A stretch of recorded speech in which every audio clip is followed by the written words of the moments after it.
এবার যদি বলি যে সূর্যকুমার যাদবকে দলের বাইরে বের করে দেওয়া প্রয়োজন, অনেকেই বলবেন কমেন্টে, ভাই কেন সূর্যকুমার যাদব তো টি-20 দলের ক্যাপ্টেন। আমি বলবো ভালো খেলছে নাকি। আপনারা কি জানেন যে সূর্যকুমার যাদব যে গত 15 থেকে 20টি ম্যাচ যদি আমরা দেখি টি-20-র, একেবারে রান নেই। মানে 3-4টা যদি ম্যাচ আপনি ধরেন, এই 3-4টা ম্যাচেই ভালো রান করেছে।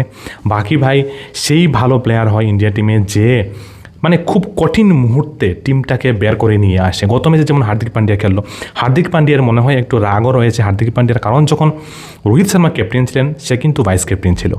আর যে শুভমন গিল ক্যাপ্টেন হলেন, এদিকে টি-20-র ক্যাপ্টেন হয়ে গেলেন সূর্যকুমার যাদব, বাট হার্দিক পান্ডিয়া মানে কোনো পাত্তাই নেই। মানে তার যে ট্যালেন্ট, সেই ট্যালেন্ট মানে লিডারশিপের নামই নেই তার। সূর্যকুমার যাদব এবং শুভমন গিল অনেকগুলো ম্যাচ হয়ে গেল, ভালো পারফরমেন্স নেই, একেবারে দিচ্ছে না। টি-20-তে তো সূর্যকুমারের রান যদি আপনারা দেখেন, মানে বলবো একেবারেই রান নেই বললেই চলে। মানে স্ট্রাইক রেটও একেবারে কম, রান নেই। তো এই জায়গাতে আমি যদি বলি যে সূর্যকুমার যাদবকে এই যে সিরিজটা আরও 4টি ম্যাচ, আজ সেকেন্ড ম্যাচ হচ্ছে, 4টি ম্যাচের মধ্যে যদি সূর্যকুমার যাদব ভালো না খেলে তাহলে কী করা উচিত, আপনারা এই কমেন্টে অবশ্যই লিখে দেবেন।